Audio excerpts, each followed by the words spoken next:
You're listening to Southern Fried Sports with Travis Reier on Tide 100.9 in Tuscaloosa. This is Southern Fried Sports with Bama Online senior analyst Travis Reier on your home for Alabama sports. Tide 100.9 and streaming on the Tide 100.9 app.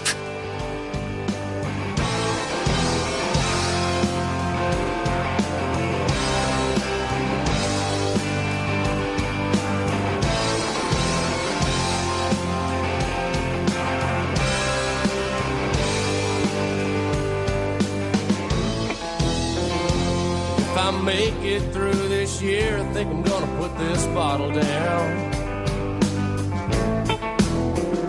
I guess as time goes on, I'll grow to miss it less than I will now. And I think I'm gonna tell her that I'm gonna go away for a while, till I can get this demon out. It is 11 a.m. on a Tuesday morning. It is time for Southern Fried Sports right here on your home for University of Alabama Athletics. Tide 100.9 FM. Travis Reier, senior analyst for BamaOnline.com, part of the 247sports.com network with you each and every weekday morning from 11 a.m. until noon. The show, as always, brought to you by Peterbrook Chocolatier out there at 1530 McFarland Boulevard North in the Indian Hills section of Tuscaloosa, Alabama. Get by there today. Go ahead. Get Mama taken care of. 1 week from Sunday, Mother's Day 2021. Mama loves chocolate. Not just any chocolate, by the way. She loves good chocolate. Be sure to take care of her at Peterbrook Chocolatier, 1530 McFarland Boulevard North. Joined on the program by the executive producer of Southern Fried Sports, Mr. Jacob Harrison. And together, we combine to form the 60-minute move of Sports Talk Radio. Jacob, how are you on this Tuesday morning? It's wrong that it's only Tuesday. It needs to be Thursday. I've contained my excitement for long enough. You're ready. You're ready. We are a little less than 48 hours away from the opening of the 2021 NFL Draft, and certainly we'll get into some of that as we move throughout the program today. 205-342-9904. This is the Peterbrook Chocolatier studio line, by the way, if you'd like to jump on, talk some NFL Draft, and certainly in terms of anniversaries, one that it's hard to believe, 10 years since that fateful day in Tuscaloosa, and really the state of Alabama as a whole. I saw James Spann with a post on Facebook this morning about that, as he worded it so appropriately, the generational event. 62 tornadoes in Alabama on this date 10 years ago, killing 252 people, injuring many, many more. According to James Spann, 3 of the 62 tornadoes on this date in 2011 were rated EF5. Crazy. And, of course, the EF4 that came through Tuscaloosa in the afternoon and evening hours of April the 27th, 2011. Those of us that were in Tuscaloosa at the time will never forget it. We were out in northeast Tuscaloosa, the fam and myself, so we were extremely fortunate out that way. The EF4 went to the south, as we know, cut a swath right through basically central Tuscaloosa, and then up towards the eastern, northeast, east-northeast sections, Crescent Ridge, Alberta City, right there at essentially McFarland and 15th Street, seemed to be ground zero as much as anything else. And the aftermath I'll never forget it. I'll never forget it. You know, getting in our SUV at the time, going towards town from northeast Tuscaloosa to try to see exactly what had happened. And I think we got to Helen Keller and University there, where you can cut over on Helen Keller between Jack Warner and University. And by the time we got up even close to University coming in from Alberta City there just before McFarland. You could just see that forever altered the city of Tuscaloosa. And, more importantly, the loss of life in general. Dozens of Tuscaloosa area residents died on this day 10 years ago. Some of them with deep ties to University of Alabama athletics, as has been chronicled throughout the years. So, of course, we want to take time and share and tribute to those, not only in terms of loss of life, but so many great folks who have done so many great things in the 10 years since to try to get Tuscaloosa back. And if nothing else, perhaps also help Tuscaloosa move forward. But the cost that it came at, too much. 205-342-9904. That is the Peterbrook Chocolatier studio line. If you would like to jump on board with us, again, you are more than welcome to do so. We will get into some sports on the program today. A significant day in Tuscaloosa history, state of Alabama history, no doubt about it.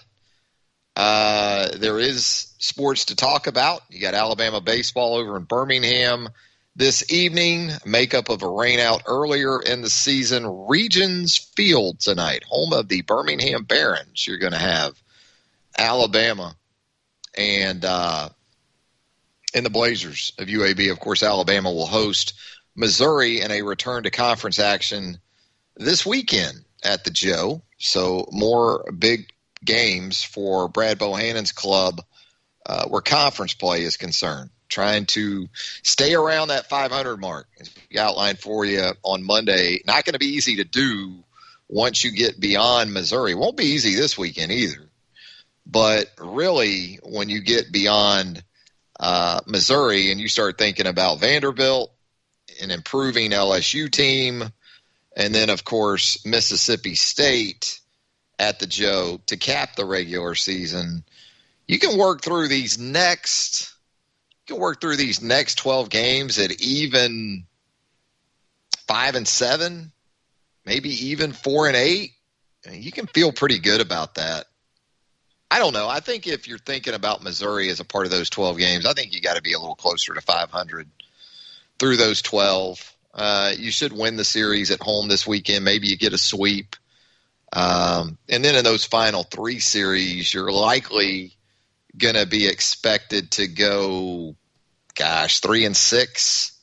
So if you sweep Missouri and you go 3-6 in those final 9, you're looking at 6-6. It's possible anyway for Alabama baseball, but a lot of NFL draft stuff to get into as well. We'll have Brent Beard coming up in our very next segment. We'll talk SEC football with Brent, as we do each and every week with Brent Beard of College Sports Today and First Coast News. Brent also going to get us up to speed on the one-time transfer rule. That's a formality. You should be hearing something on that here in the next 24 to 48 hours as far as it's already been approved, but now the D1 Council will formally implement it into the NCAA administrative way of doing things. So that's going to happen here in the next couple of days. The talk of the expanded playoff on the horizon, 6 teams, 8 teams. When might it go into effect? We'll talk with Brent about that. We'll put a wrap on some spring football also around the SEC as you had some spring games over the weekend. Also, we've learned here in the last 24 hours, Ben Davis, former Alabama Gordo High School linebacker, moving on to the University of Texas, Alabama West, out there in Austin, Texas. Man, I get a lot of questions. A lot of text messages from people who cover Texas football these days. What's Alabama getting in Jeff Banks? What's Alabama getting in Kyle Flood? What's Alabama getting in Ben Davis? Just on and on, man, the connections between Alabama and Texas. And, of course, next year, you're going to have Alabama going out to Austin to take on the Texas Longhorns in the 2022 season. So it isn't going away anytime soon, the connection between the Longhorns and the Crimson Tide. 205-342-9904. The storylines for the opening round of the NFL draft coming up on Thursday night. We've talked about them here on the program.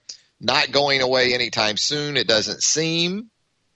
That connection of Mac Jones with the San Francisco 49ers, and really where the draft starts there with the number 3 overall selection. We're making the assumption, I think safely, our Jacksonville Jags taking Trevor Lawrence number 1, Zach Wilson going number 2 to the Jets, and then the draft starts. That's where it really starts Thursday night. It's kind of like the back 9, number 10 tee at Augusta, right?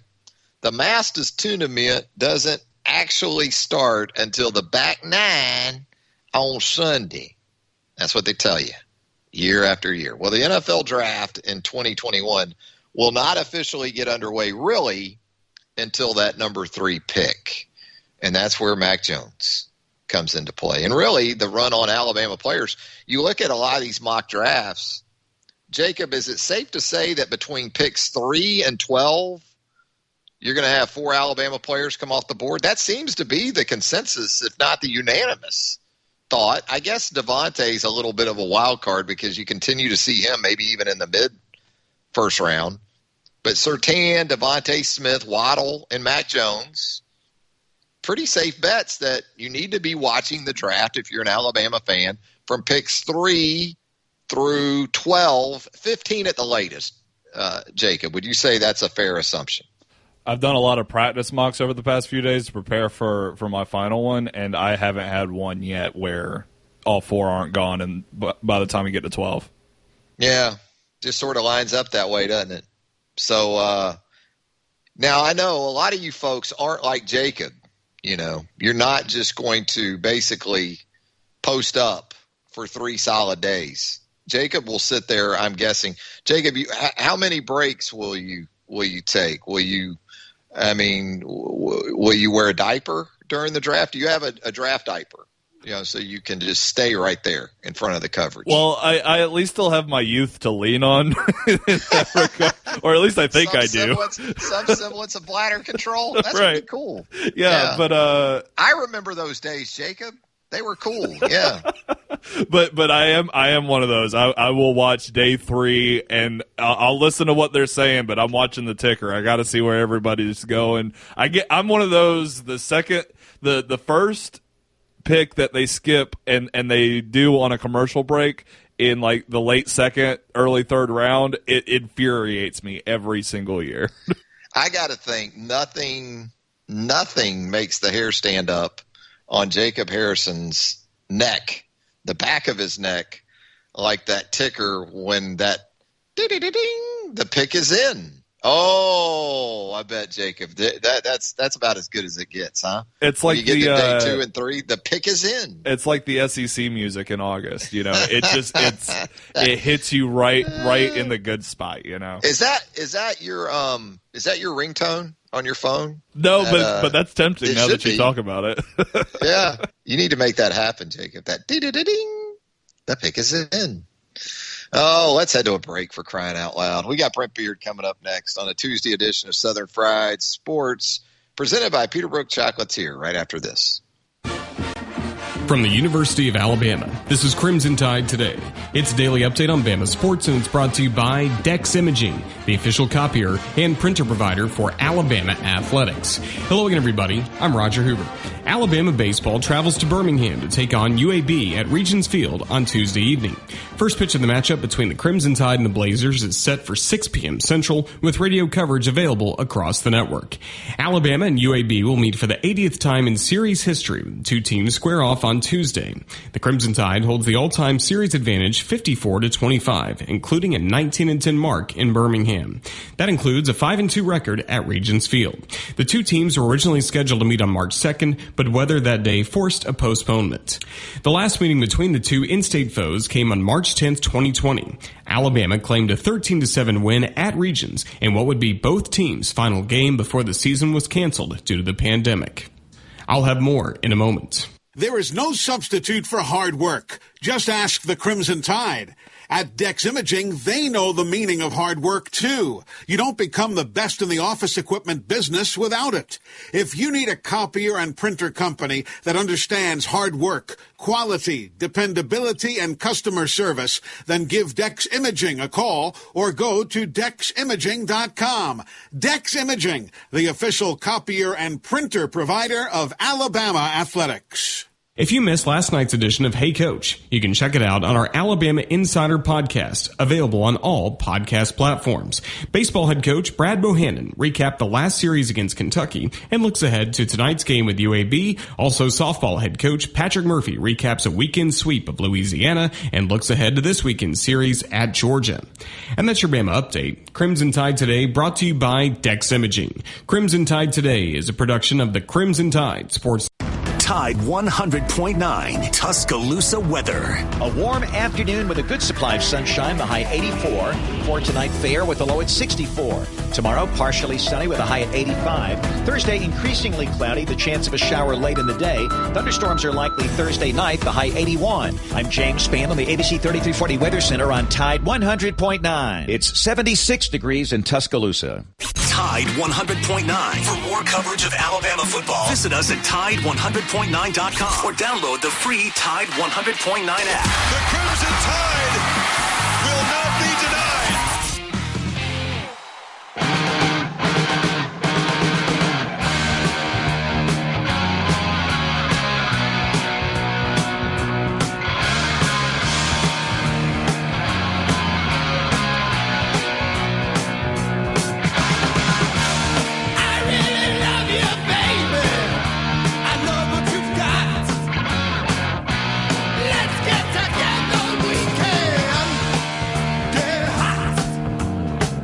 It's a Tuesday edition of Southern Fried Sports. It is a second segment of a Tuesday edition of Southern Fried Sports. That means our great friend Brent Beard of College Sports Today and First Coast News. Brent, of course, also a longtime voter where the Heisman Trophy is concerned. Got a lot of things to get into with Brent. Put a wrap on some spring football around the Southeastern Conference. And then looking ahead to the next couple of days, some landscape changing. I don't think it's a stretch, Brent, to say that some things that are going to happen here in the next couple of days are very much going to change the landscape of college football. Well, I don't think there's any doubt about it, but we can see it coming. The new transfer rule is about to, frankly, get going and go through all the committees it needs to do. Certainly talk about the college football playoff expansion, and also, they're just image, likeness. I don't know exactly where that's going to go, but that's just a matter of time. Name, image, and likeness is around the corner. Also, so you're right. I think when we look back on 2021, Trav, it will be a very important time for college football as to kind of what it sets in motion over the next few years. Now, the D1 board of directors for the NCAA, they're going to meet tomorrow, right? And it's expected that the transfer rule, the one-time transfer rule will be rubber stamped. I've had people ask me about it from the conference perspective. Well, this has to happen first, correct? Yes, correct. Yes, absolutely. And I give Nicole Auerbach credit with this too, because she's following it very closely at some of these meetings. It's the Division I Board of Directors that they will meet. They've discussed all this, and it's expected to start immediately. Now, Trev, what we don't know about this yet, and I think the main thing they need to hammer out is you've actually got to start this on a certain day, and then there will be some kind of a deadline on this. Now, that's what we don't understand. I've heard it may be like July 1, July 15th, or maybe some other date. Again, the devil's in the details, and I think that's an issue here. And the Henry To'oTo'o watch ramps up, I would think, here. Oh, boy, doesn't it, in the next couple of days where the Alabama Crimson Tide is concerned. Now, from the playoff perspective, I know there's been some interesting interaction, I guess, with the CFP management committee, and some serious smoke, I guess you could say, that the fire that is an expansion of the college football play seems inevitable at this point. I guess it's just going to come down to a matter of when. They still have a few years, right? 3 or 4 years left in the current deal. And then more specifically, how many teams might we see in an expanded playoff? Well, I think what we're going to see, and first of all, it tells us something, doesn't it, Trav, that the committee is actually admitting that they are looking at different models. And they've looked at 6, 8, 10, 12, and 16. Now, certainly what we hear and have checked on, we're not going to 10, 12, or 16. This is basically going to be 6 or 8. And it may very well be 6. So, and the contracts are up in 2025. But the thing that we've got to deal with, too, is the unraveling of those contracts and what that's going to mean as far as the TV partners are concerned. After the commissioners deal with this and they come up with their suggestion, this also has to be approved by another committee that is the 11 presidents and chancellors. And Travis mentioned this a few minutes ago, is you see this in the transfer rule that, first of all, it's got to be done on a national basis, and then it's done on a conference basis. Here, you'll have the commissioners that will give their suggestion and their approval, and then this committee will have to approve it. Now, that committee, we can already say, they really don't want football to be a 2-semester sport. Now, it's virtually on the verge of being a 2-semester sport now. So you're doing it with college basketball, right? I mean, college basketball is a 2-semester sport, right? There's no question about that. And look, at some point, and I think that's just academic rhetoric, Trav, to be honest with you on that, as much as anything else. But I think that's what this is coming down to. It's either going to be 6 or it's going to be 8. And look, if something's open in 2025, you with the business acumen that you have would certainly have picked up on this already, that, Trav, if it's due then, you're announcing something, in 2022 or 2023, just to get all the ducks in the row, right? I would think so. Yeah, you go to 6, it allows you to get the Pac-12 back involved. It does. And you throw the group of 5 a cookie, right? Yes. That's exactly what you're thinking for 6, I would think. Yeah, precisely. Now, they may go to 8, but I won't be surprised if they take an intermediate step and go to 6. And that way you would have all the, as Travis said, all the Power 5s involved, and then the non-Power 5, they would have a slot too. So basically, everybody would be represented, which has been one of the real arguments to begin with for expansion.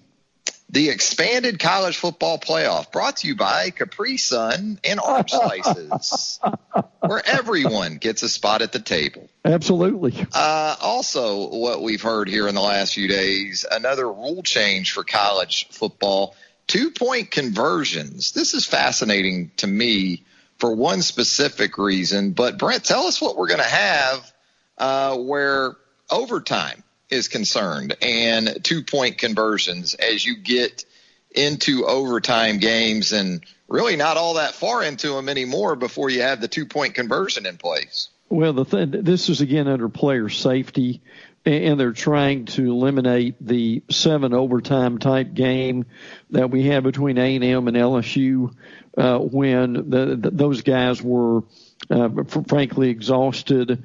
Obviously, at the end of 7 overtimes, yes, that there's going to be after like 2 overtimes, you're basically going to have a Trev, help me on this. Could you compare this to almost a soccer shootout at some point, to where after you've got basically 2 overtimes, you're going to have a rash of 2-point conversions, and I know some people don't like that. I'm kind of warming up to it, I guess, to some degree.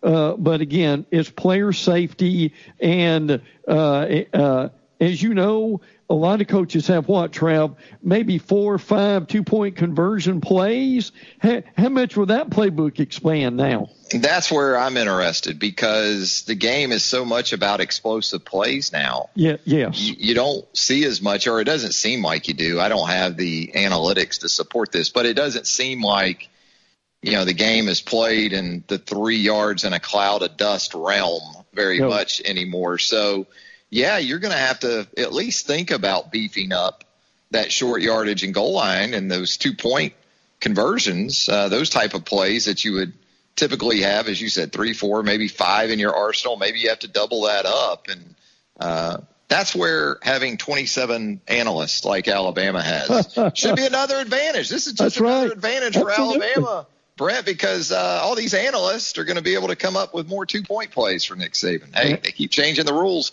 and they just keep benefiting Alabama more and more, it seems like, Brent.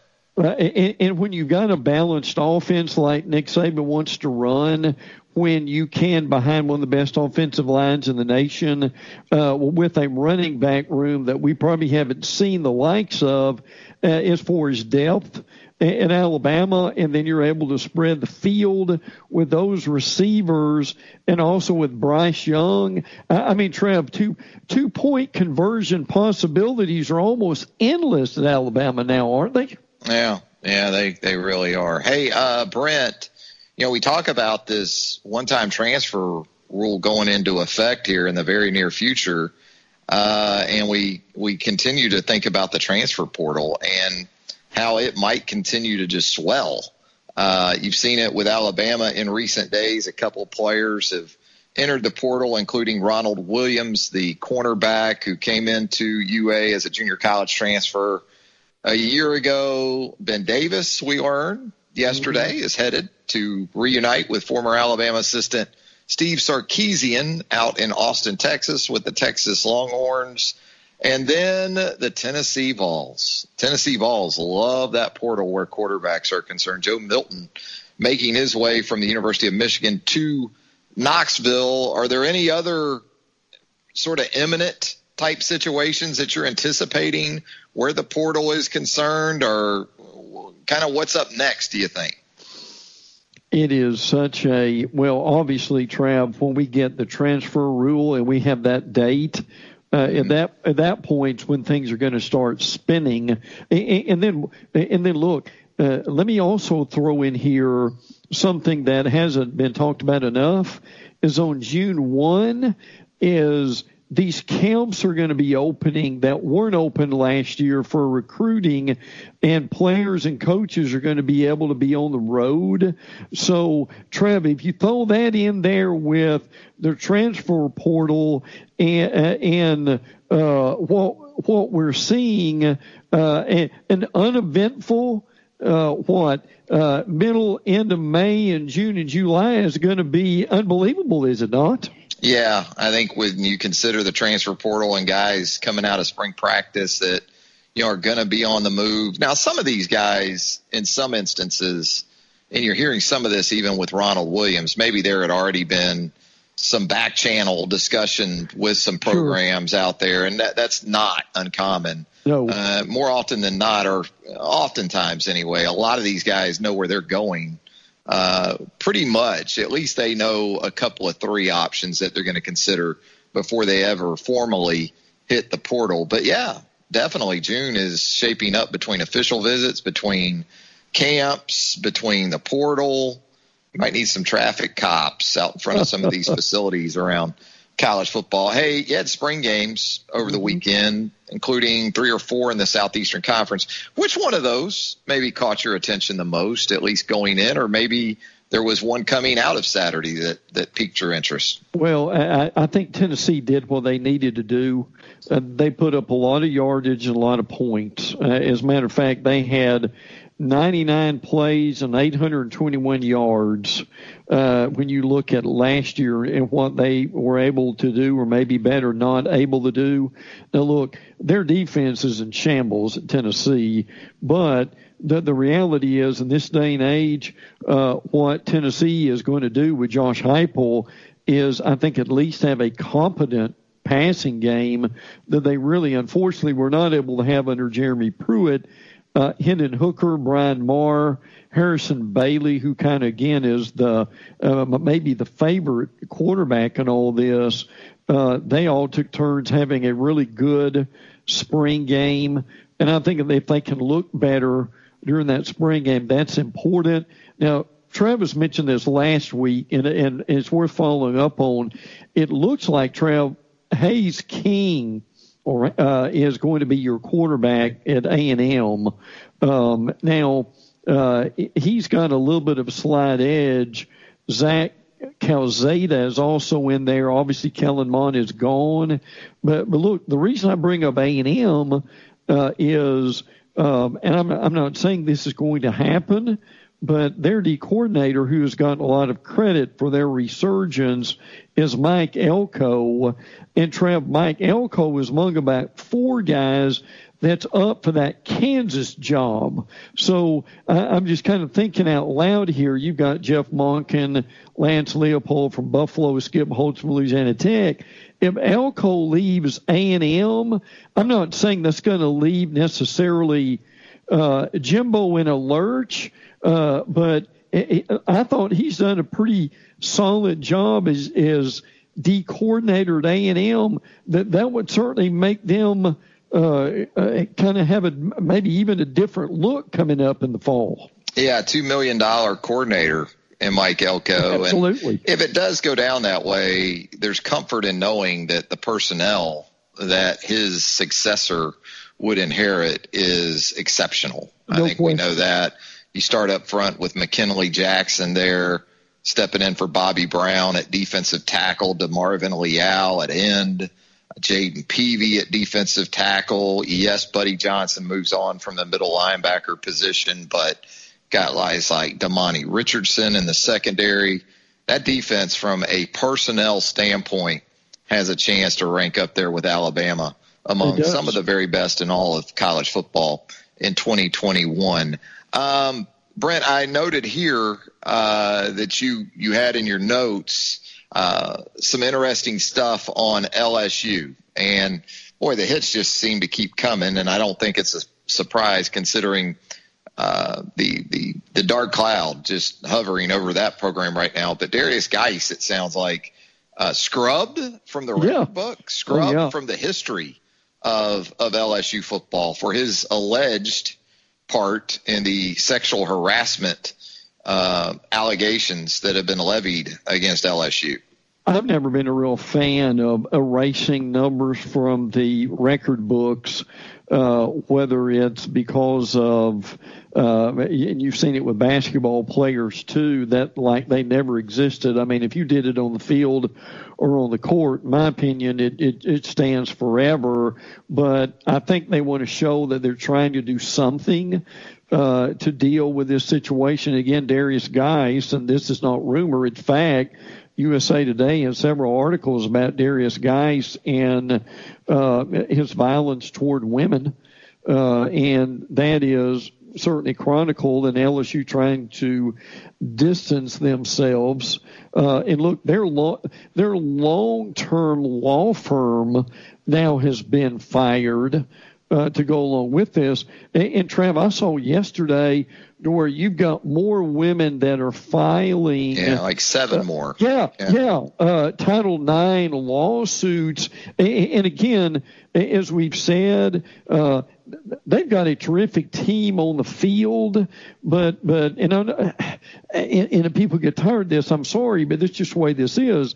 If this continues, the trickle-down effect at some point, could this affect before the season begins? I don't know if that's a possibility or not. But Trev, but my thing is, when does this actually start to filter in and maybe for somehow, some way affect this upcoming football team?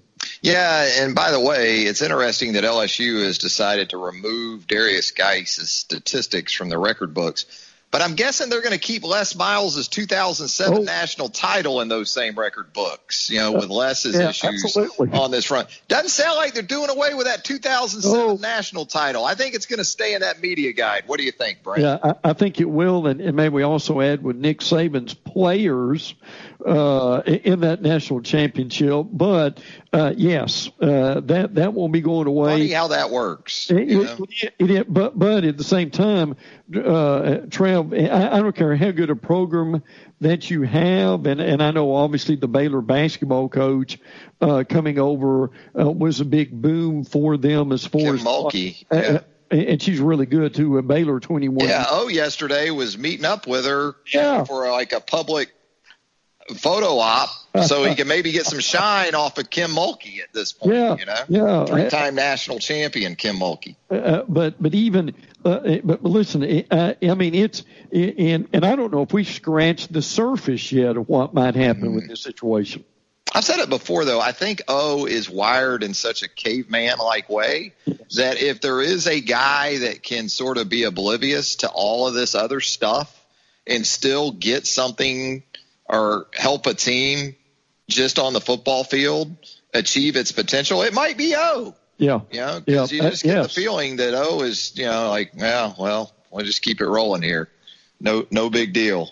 Hey, Brent, as we get out of here with you, do you have a college football magazine update for us? I know you count down the days to Adelines and Lindy's. What about it, Brent? When are we going to see those hitting the newsstand? Well, in keeping track of this over the last many years, the average date is around May 17th to 20.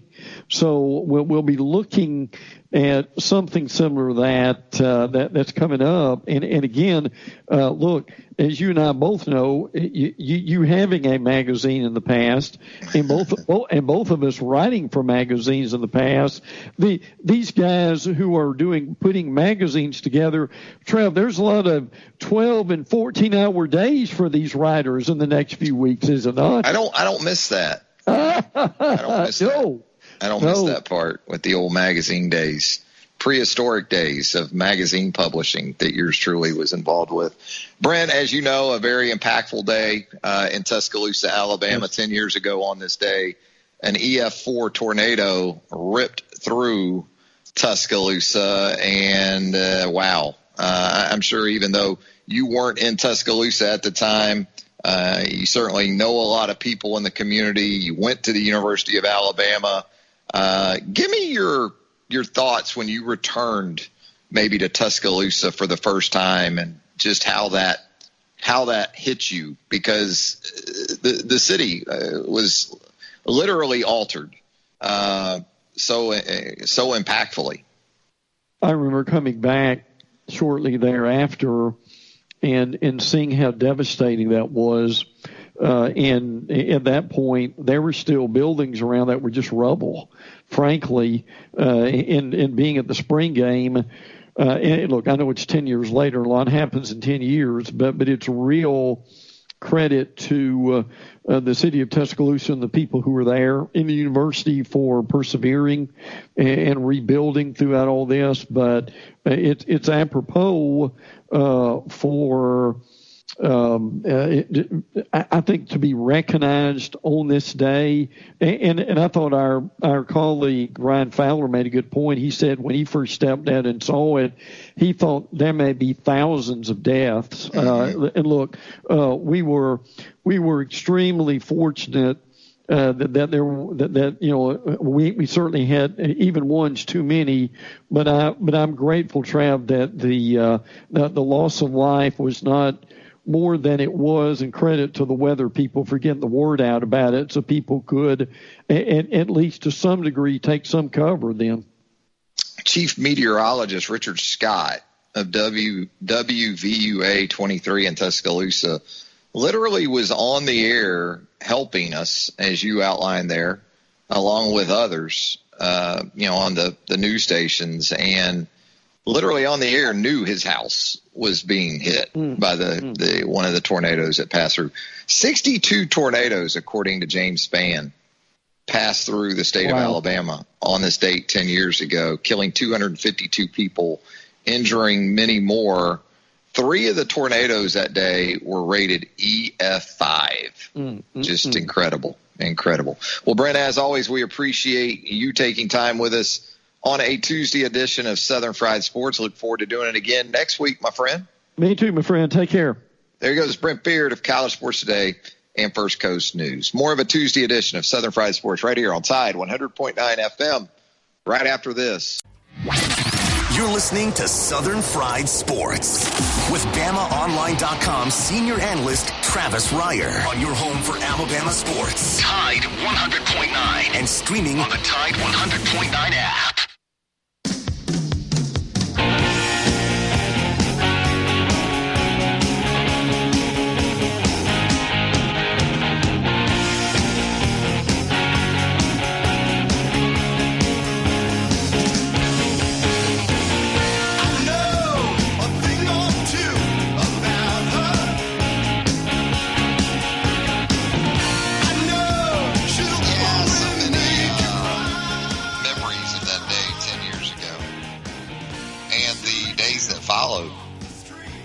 It was anything but a 24-hour window in which we were also captivated and impacted, and thankful for the community leaders at the time, including Mayor Walt Maddox, that helped us through that. But I'll tell you, as much as anything, it was just the people, everyday people, doing their part to try to help as much as they possibly could. I remember Peterbrook Chocolatier back then turning into basically a drop-off location. Bottled water, just any type of necessities that we could distribute to folks in the community. That's what we were doing. That's what Peterbrook was doing. And then not only the locals that were doing everything they could, but then folks coming in from out of town. Ray Sanford, who unfortunately left us a couple of years ago, much too soon. But Ray, actually got to know Ray through Twitter. Ray was a Twitter follower, and he contacted me right after the events of April the 27th, 2011, and was like, hey, Travis, what can we do from down here in the Mobile area to get up there and help? And I kind of gave Ray an outline of what the situation was, and within a day or two, Ray Sanford and a crew of parishioners there at First Baptist Church in Tillman's Corner, in the Tillman's Corner area anyway, they were in my driveway. And they came equipped with chainsaws and trucks and limber young backs, most importantly. And we went around for a few days, different areas of Tuscaloosa, and just helped with cleanup. And they just worked those chainsaws like maestros. Didn't know these people at all. Didn't know Ray Sanford, these other fine folks, Steve, Tracy, Richard and Christian, Heather, Gaither, Cody, Jacob. And they just showed up, ready to go to work. And it was impactful both in terms of the tasks that were performed, but also the relationships that were formed back in those tough days. So, again, it just seems like yesterday. It really does. Sitting in a interior closet with our then 9-year-old daughter. And she's got her little video tablet, having a snack at around 5 o'clock on April the 27th, 2011. And in some ways, you're thankful at that age, just kind of oblivious to what's going on. But, boy, those memories, they will never fade, no doubt about that. Going to head to our final break. We come back, we'll put a wrap on a Tuesday edition of Southern Fried Sports right here on Tide 100.9 FM right after this. Tide 100.9 Tuscaloosa weather. A warm afternoon with a good supply of sunshine, the high 84. For tonight, fair with a low at 64. Tomorrow, partially sunny with a high at 85. Thursday, increasingly cloudy, the chance of a shower late in the day. Thunderstorms are likely Thursday night, the high 81. I'm James Spann on the ABC 3340 Weather Center on Tide 100.9. It's 77 degrees in Tuscaloosa. The flagship station for Alabama Crimson Tide football. Alabama touchdown. Only on Tide 100.9 and streaming on the Tide 100.9 app.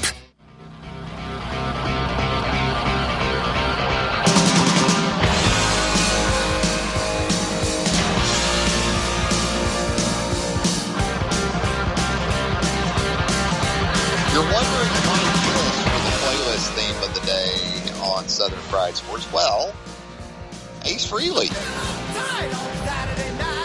original lead guitarist for the Boys, turned 70 years old today. I would have guessed a little bit older, but he's still around, knocking around at 70. Just a little kiss to get us out of here on a Tuesday. By the way, Jacob Harrison, did you get that ringtone? That draft notification, that pick is in notification ringtone set up? Oh, he loves that. That's official now. That is the ringtone of Jacob Harrison's Selly. Is that correct? Yeah, yes. I just messed that up, so for those that missed it. Yes, it's already went off about 4 or 5 times, too, and I'm not sick of it. I don't think I will. I think never. He'll be asking people to call him, so he can just hear it. He loves that. He loves that tonage. He's going to get a lot of it starting Thursday night up in Cleveland, Ohio. Oh, man. You know what I did last night? Still feeling the effects from it. Brazilian steakhouse night last night. Oof. The meat sweats, Jacob. The meat sweats. They just keep it coming. I had never been to a Brazilian steakhouse before, and they give you that card. And if you have it with the red side up, they won't come to you with all the different meats that they carve right there in front of you at the table. So you gotta be quick. It almost feels like Family Feud with that card. You're constantly dealing with it. Red, you don't want them to hit you. Green, they hit you. And they had the filet, they had the garlic steak, they had shrimp, Brazilian barbecued chicken, sausage. Oh, jeez, man. Had to turn the AC down to about 61, Those awful, awful meat sweats. Brazilian steakhouse, not bad, not the worst. Don't recommend it more than maybe once every 6 or 7 years. I don't think my cardiologist was down with it, but, look, birthday party place, Brazilian steakhouse, Japanese steakhouse. These are where we do birthdays in the United States of America. So I had an excuse to be there. I always appreciate Brent Beard being on the show with us. Brent, by the way, thanks to him. We talked about Brent and the multiple layers that there are to this guy, and I've said it before.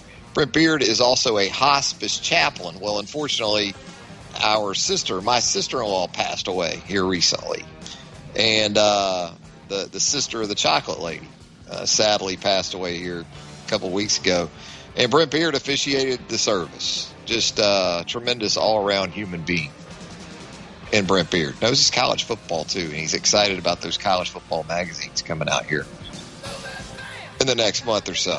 That's going to do it for a Tuesday edition of Southern Fried Sports. The lunch whistle on this Tuesday. Heat Pizza Bar, downtown Tuscaloosa, Government Plaza. It is a Thai Chicken Tuesday at Heat Pizza Bar. Get by there. Get those Thai chicken pizzas tonight starting at 6 o'clock. They're just $7. Get one of those styles. Get the styles, the craft cocktail, among the many that they have there at Heat Pizza Bar to go along with that Thai chicken pizza. I promise you will not be disappointed. Thanks to Jacob Harrison for producing the show. And until 11 a.m. on Wednesday, have a great rest of your Tuesday, everybody.